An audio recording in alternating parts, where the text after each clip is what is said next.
Welcome back to another episode of Out of Home Insider, the loudest voice in out of home. Today's guest is Mehul Mandalia. Mehul is the co-founder and head of product at Moving Walls, a company that has taken on the challenges of connecting the fragmentation of several Southeast Asian out of home markets. They've gotten a platform specifically for buyers. They've created tools for media owners, and in ways it felt like I was talking to potentially even my future self, as some of the things that we're taking on at One Screen, Moving Walls has obviously already navigated in their quest to connect out of home on a global scale. So this is a really exciting episode for me to finally get the opportunity to talk to Mehul on the record. We've had several off the record conversations that were really exciting. So we talk about everything, the challenges of connecting the international infrastructure of out of home. What should the roles be of the trade bodies in advocating for a currency for out of home? This one's got it all. Asked all the questions that were on my mind. So I hope that you enjoy this one. Without further ado, let's go. Welcome everybody to the Out of Home Insider Show, a podcast like no other, hosted by the one and only Tim Rowe. Get ready to have some knowledge dropped on you and to be entertained, because nothing's more valuable than food for your brain. So sit back, relax, we're about to dive in as the best industry podcast is about to begin.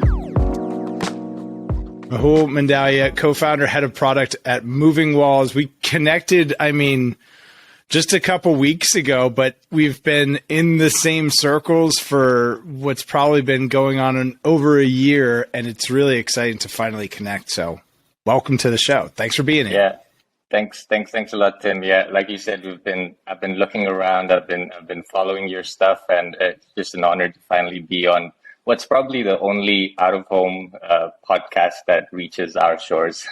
Well, thank you for that. Yeah. And I am just equally excited to talk to you, because when we had that first conversation, it felt like I was talking to my future self, because so much of what we're undertaking at One Screen and so much of what other, platforms, DSPs, SSPs, just any sort of tech innovators inside of out of home have undertaken, there's this sort of rite of passage. There's an order of operations that takes place, and there's these certain things you have to check off. So as we were talking and you were saying these things, I was just like, oh my gosh, we have to unpack this and go deeper. So probably a good place to start is just, Mehul, how'd you get into out of home? It's always an interesting story, it seems. Yeah, it's the funniest thing, because I like to think of it as if I accidentally got into out of home media. So I've not been someone who is probably like an industry veteran, started as a media owner or on the agency side or anything like that.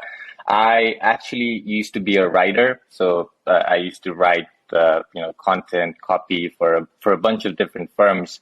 And then this opportunity came up to start up with Moving Walls. So at that time, we're a very young company. We're doing a few things in Malaysia, where we had, we were powering some of the biggest digital out-of-home screens probably a decade ago, when there weren't that many digital out-of-home screens in Malaysia. So the opportunity came up to come in and write for them, just get into a few marketing things, create the website, create content, create all the different demand generating decks for them. And, it's been 7 years, and I can say I'm still learning about this space called out of home. So definitely accidentally in this out of home space, but every year it's just been like something new, and that's really what's exciting about this space. It really is. Like every single day, there's something new I learn about. There's a new partner we get introduced to, and for it leading up to us pressing record and kind of going live here, we were talking about like just the excitement of discovery and being an explorer. And it seems like people that find their way to out of home, maybe that's it. Maybe that's the vibe that out of home is. Like, if you are that eternal explorer, this is your sanctuary. We welcome all. So it's interesting to hear like that kind of journey.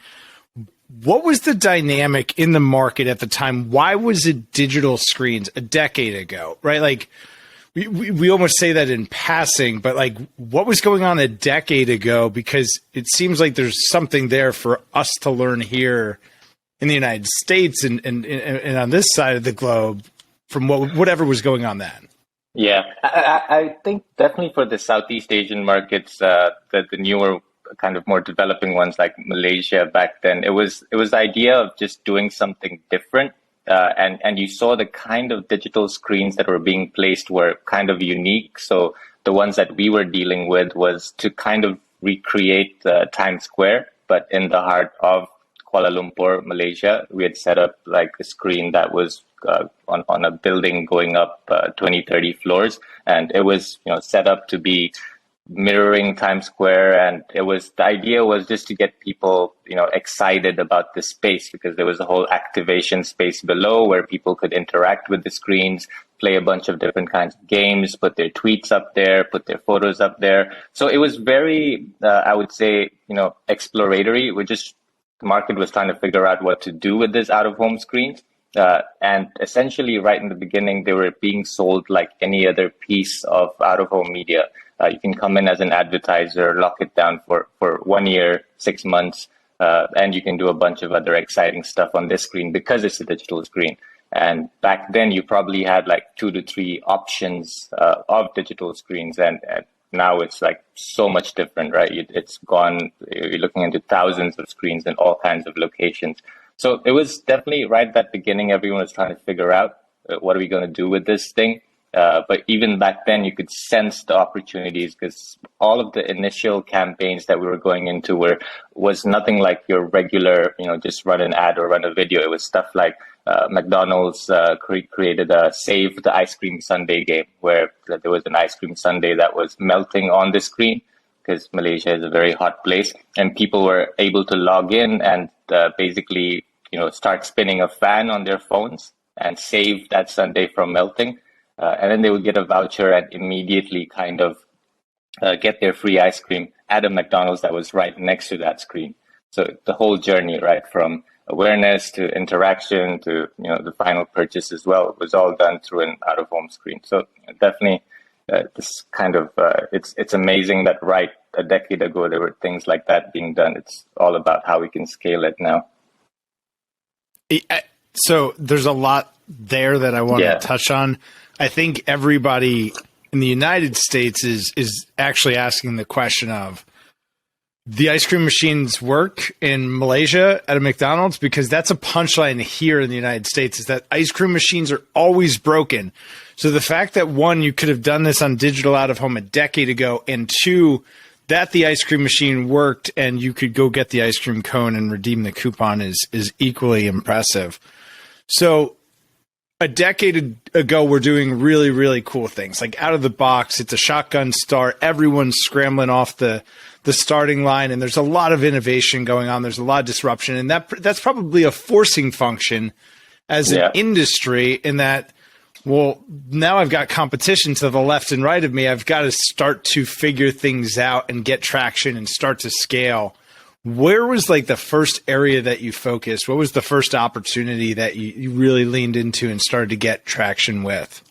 Yeah, I think definitely the change came in when in the beginning there were all these exciting campaigns, and brands always wanted to come in and say, what else can we do? What new stuff can we do with these screens? So it eventually reached a point where brands weren't looking at this as a channel, to actively invest in, but more like an activation channel. And we quickly realized one of the reasons for this was probably the lack of measurement, which, funnily enough, is still kind of an issue today. We still haven't fixed this in so many different markets. So we realized early on that measurement is probably the biggest piece we had to solve if we wanted this solution or this space to actually scale, especially in our market. So we did a bunch of stuff right in the beginning. We set up a measurement platform. We used all the different data sources you can think of, from cameras to traffic data, getting people to do on-ground surveys,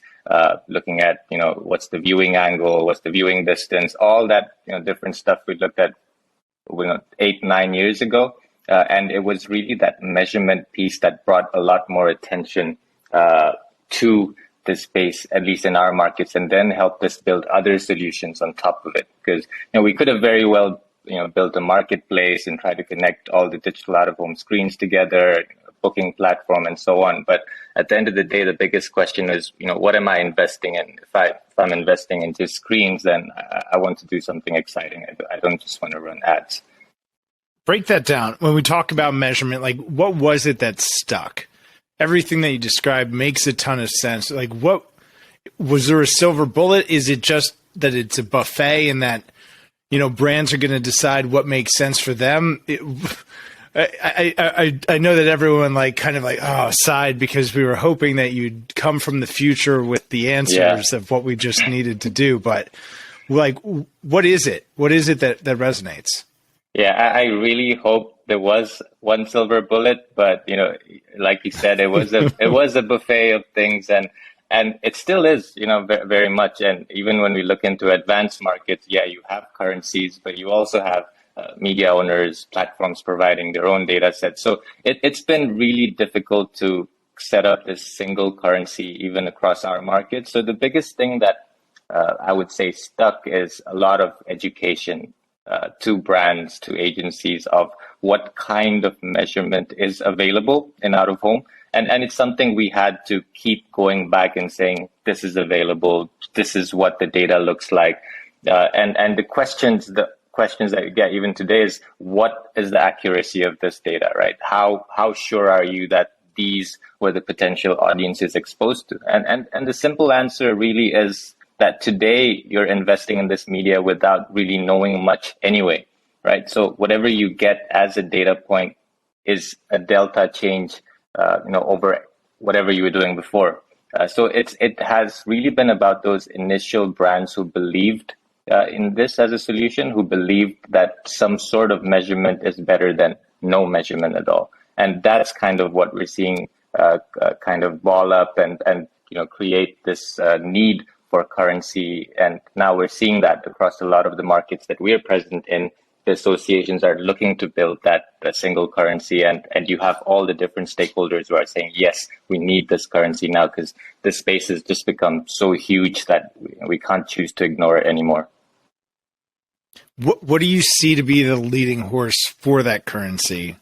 Because here we have a currency, we have Geopath, and by and large, it's the it's at least it's the, what is it? I don't know if it's Visa or MasterCard, but it's accepted most places. Yeah. So Geopath, I'm sorry if I've done you any disservice. Dylan, I still love you. What are you seeing to be that? Like, what is the currency binder, if you will? Yeah, I think across most of the markets that we're present in, the efforts are being put in by industry associations. This could be different associations. So, for example, in the Philippines, we had the buy-side agencies association tie up with the sell-side association and then say, let's work on a currency together. Similar thing in Singapore. In Malaysia, they've just launched a joint committee that's across a few associations to figure this out as well. So what we can see generally happening is all these associations are coming together and saying, we need this currency. And they're trying to evaluate different technology providers and trying to set up guidelines, similar to what you guys or a Move in Australia or a Root in the UK is doing. So it's still pretty much in that process, but definitely it's going to need this sort of acceptance for this to be used or recognized as a currency. And are those organizations, are they building technology to legitimize that currency, or are they focused on legitimizing the currency by championing what the currency is?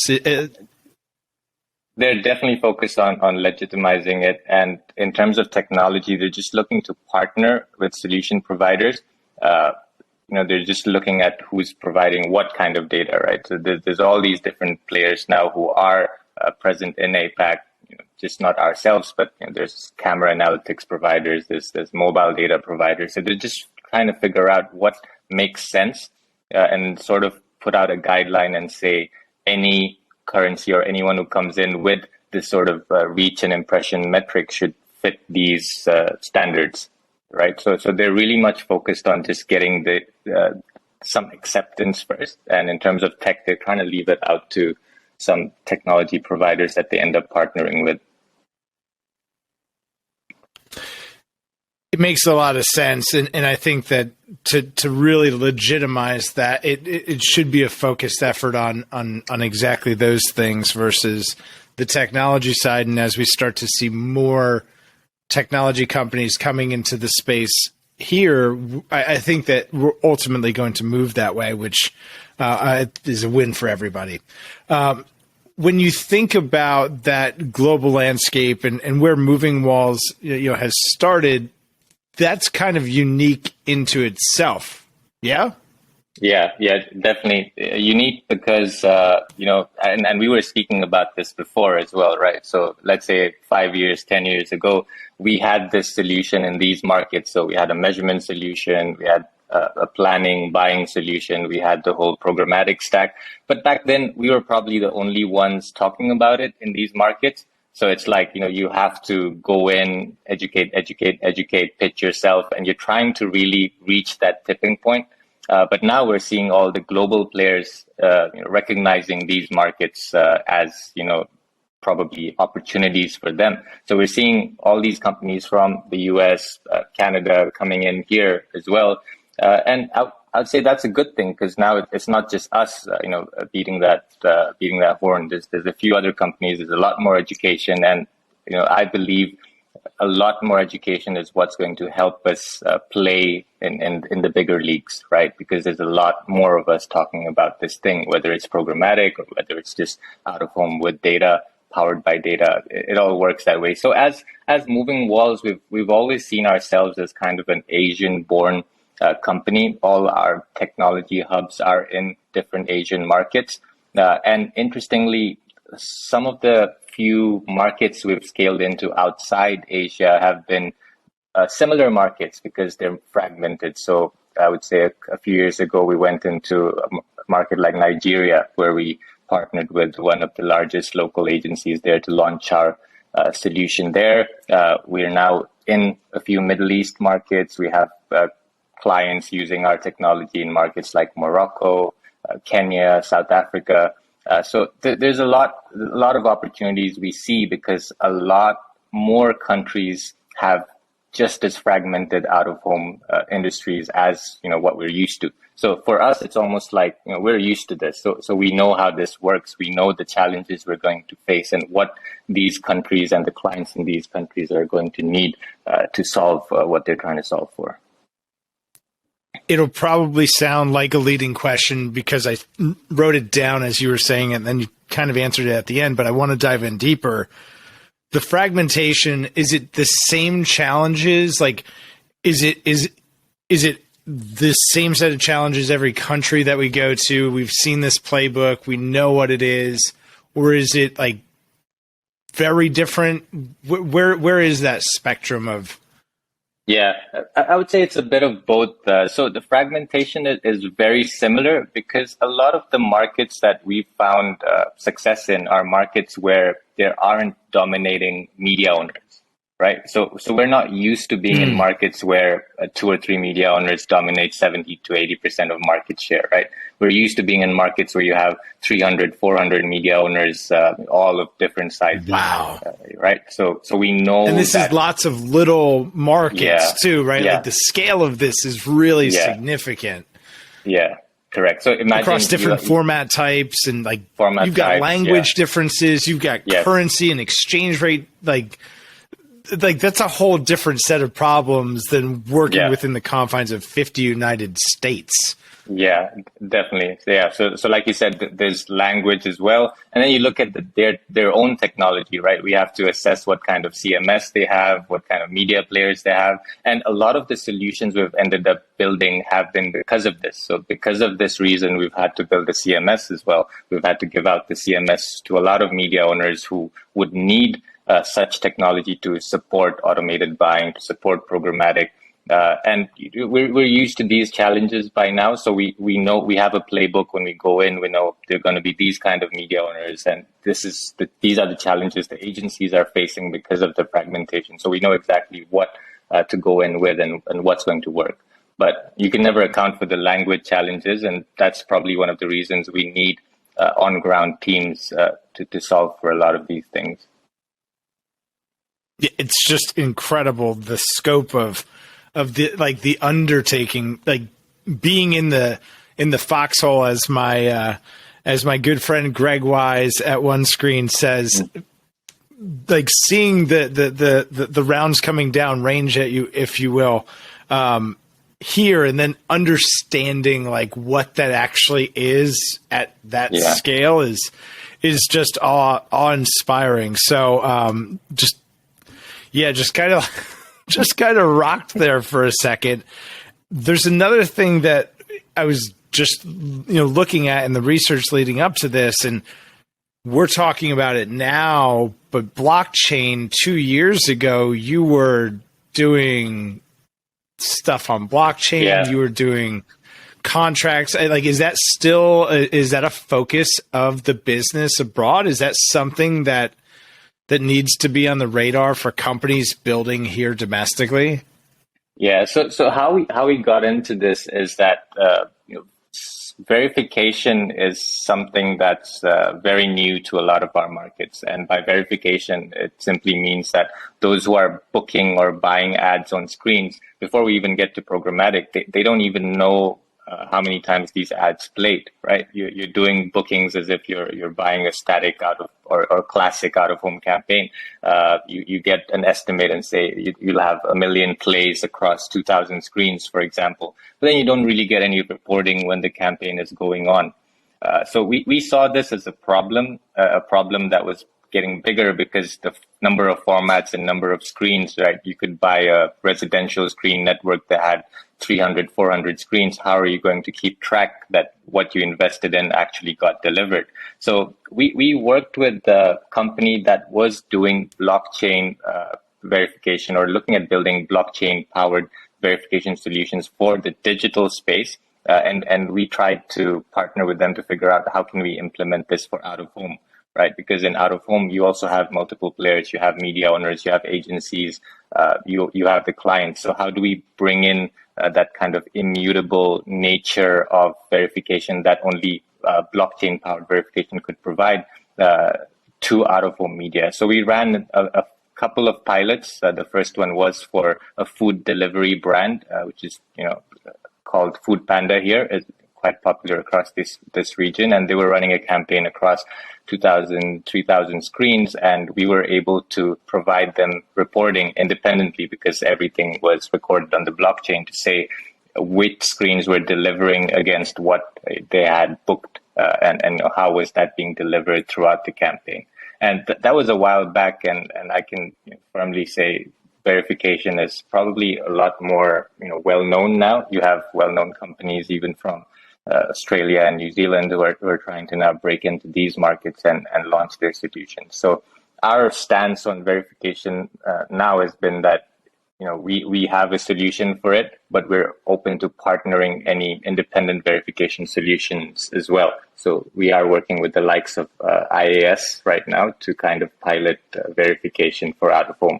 A very basic problem, right? Before you even get into programmatic and everything else, which is you're only going to give confidence to clients once they have an idea that whatever they're investing in is actually being delivered on the screens. And the word confidence brings me back to a question that I jotted down from something you'd mentioned earlier about solving the fragmentation, and it was almost implied, so I wanted to come back and explore it more. Solving the fragmentation, how much of a key was that to unlocking demand? You had said the words agencies and solving fragmentation within the same sentence structure, I think, and that kind of triggered the thought. How important is that? Yeah, I would say solving for the fragmentation is the most fundamental thing any out-of-home technology provider could do for a lot of these markets, simply because when we started, and even in some markets now, you don't really have a single view of what assets are available in a market. You don't really know that because we don't have for example, a Geopath or even the industry associations who keep track of all of this, right? Because you have so many media owners. Some may be members of associations. Some media owners just own 2 or 3 assets, and they're happy just working with that. So the initial kind of solution we had to solve for fragmentation was to create a registry of all billboard assets in any market that we go into. And, this meant really figuring out who all the different media owners were, teach them how to use an inventory management tool, how to keep their inventory up to date. Because once you have that inventory discovery piece in place, then it's easier to go to an agency and say, or a brand and say that here you have a single view of every single out-of-home media asset across the market, which, like I said, in many markets, you still don't have this. It's still very much dependent on specialists. You have to work with specialists to figure out what's available and what's not. How many countries do you have coverage in, and how many pieces of inventory? Yeah, I would say our strongest presence is still in Southeast Asia, where we're present in markets like Singapore, Malaysia, Indonesia, Philippines, Thailand, Vietnam, and India. Then we go into Middle East, where we have a presence in UAE, Saudi, Qatar, some of the other nearby markets like Morocco and Egypt. Then we also have a presence in West Africa, South Africa, East Africa, and now through a partnership in Latin America as well. So I would say in terms of markets, 30 to 40 plus markets where we're present in. And probably when it comes to inventory, we could be looking at 150 or 200,000 plus media sites that are captured on our platform across all these different markets, both a combination of static and digital out of home, since our platform supports all sorts of formats. This seems like a good place to plug the best way to get in touch with you. Yeah, I mean, you can always reach out to me on LinkedIn. Look for me, Mehul Mandalia. Connect with me. I'm always happy to talk out of home, talk about whatever new stuff's coming up in this space. Or you can reach out to me on email, which is Mehul, MEHUL, @movingwalls.com. Reach out to me wherever you feel more comfortable. Cool. And we'll link to that, and that'll be in the show notes. So wherever you're listening or if you're watching, it's someplace close by. Mehul, this has been like a super awesome conversation. I've got a page full of scribbles at this point, and probably a million more questions that I would love to ask you. So I think that it's befitting we put a part 2 on the books very soon. What's your big prediction next 12 to 18 months? What do you see as something that we need to be paying attention to as an industry, something that you want to be on the record, that we can look back in this time capsule and say, what did we say back in Q3 of 2022? Yeah. I think definitely this is something that we've been shouting out for a while now as a company, which is that programmatic, and I think we discussed this, programmatic is getting all the focus right now, especially in the out-of-home space, and for good reason as well, because programmatic is what is getting other people outside out-of-home interested in us. But I believe over the next 5-10 years, it's really the static out-of-home piece or the classic out-of-home piece that also still accounts for a majority of inventory across all our markets, will also get a solution for automated discovery, bookings, measurement, and everything else. So I believe the focus over the next decade is going to be on really standardization across these new markets, standardization of formats, of how bookings are made, of how inventory is discovered. Very similar to Open Direct, what Open Direct is doing in the UK, for example. If we have solutions like these that come up in a lot of these emerging markets, that is what's going to be a game changer for out of home as a space. What's a market that marketers need to pay attention to? Yeah, I would definitely say Indonesia.